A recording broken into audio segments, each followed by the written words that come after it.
Okay, so I just want to do this video because I brought something up with the CSGA, and just in my soul or hearts, I had to bring it up. And I know there was a meeting on it, and I just want to take time to say my piece on at least having it looked at.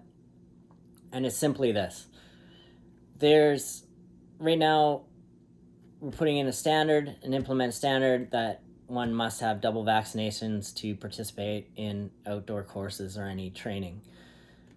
And that's fine, but I just want to at least have somewhat an input or something to have it looked at in a way. And for this reason, here we go. Are vaccinations great things? Most likely. So I have to begin with, no, I am not an anti-vaxxer. Here is just the one thing that I wanted to be looked at. You know, as trained by you guys, I would ski into things, so on and so forth, and people always look, you're not looking at the bigger picture of it all, sometimes. And it's like, okay, well, I'll advance to that. And so you've trained me, in a way, to stand out, go over top of something, look at the big picture, look at all the possible consequences of it. And, the CAA and the CAA level 1, there was a survival bit, I think I remember. And in that survival bit, we had to come to a conclusion in a group of 8 people. And I remember, one of the takeaways from it was when we allowed the very dominant forces just to push us through the thing, we didn't always get the best results. And a lot of people just complied to that out of those dominant people pushing, and that didn't work very well. It worked better when the whole group came to a unified consensus. And that was, one of the things that was taught. And so, amazingly, this all has a bit into you've trained me to be doing this. So here we go. We have a few unvaccinated people who don't want to be vaccinated. Not because they're anti-vaxxers, just because some people just aren't going to do it, and they just don't want to do it. You could call it selfish, you could call it whatever, but they have their reasons, and it is their body. And, on such a small percentage of our population, it's going to happen.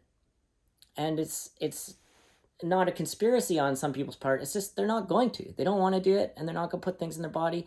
So now, okay, do we shut them out from society? So with putting in this blanket thing into a course that doesn't require it. So the government put in its mandates. It has very clear directions on why that is.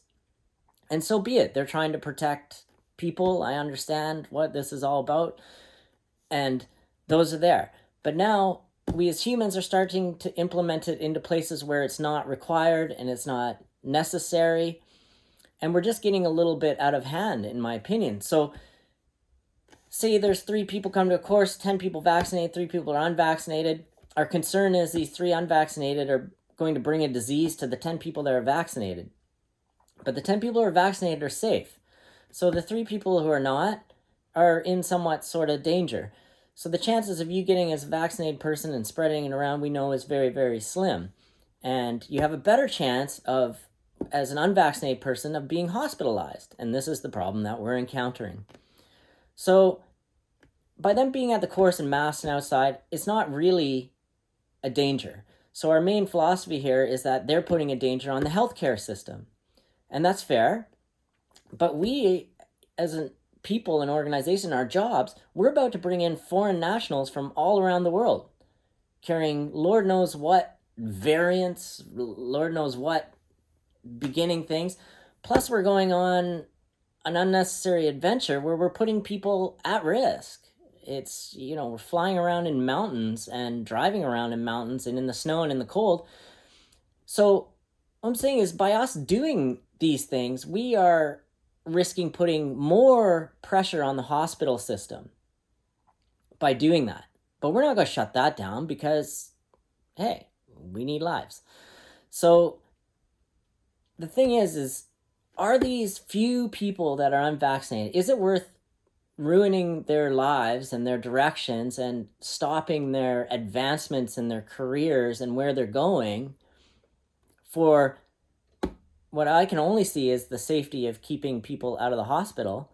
But yet we are going to do that. We're going to bring people in from all around the world with unknown variants, unknown things, who knows what they pick up on plane, and put them in very dangerous situations. So who here is putting more possible pressure onto the hospital system?